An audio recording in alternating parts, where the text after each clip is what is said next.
एक बार एक नदी के किनारे एक बुद्धिमान आदमी रहता था। एक दिन जब वह नदी में नहाने गया तो उसे एक तराजू वेइंग स्केल मिला।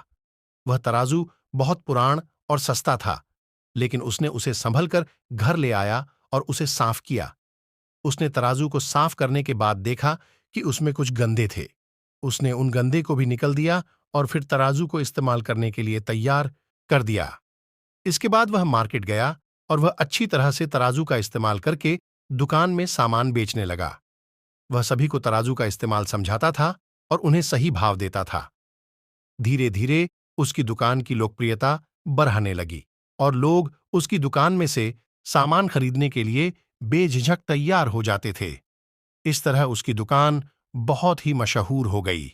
जब किसी ने उससे पूछा कि उसे इतनी सफलता कैसे मिली, तो उसने कहा कि एक पुराने और सस्ते तराजू के सही इस्तेमाल ने उसे यह सफलता दिलाई है। वह कहता है कि अगर आपकी कोई चीज पुरानी और सस्ती भी है तो उसे बेकार ना समझें, बल्कि उसमें कुछ नया करने की कोशिश करें। यही आपको सफलता तक पहुंचा सकता है। इस कहानी से निकलने वाला मुख्य सीख है, आपके पास चाहे कितनी भी पुरानी या सस्ती चीजें क्यों ना हो, अगर आप उसमें नई दिशा देख सकते हैं तो आप सफलता तक पहुंच सकते हैं। कृपया ऐसे स्टोरी के लिए चैनल सब्सक्राइब करें। धन्यवाद।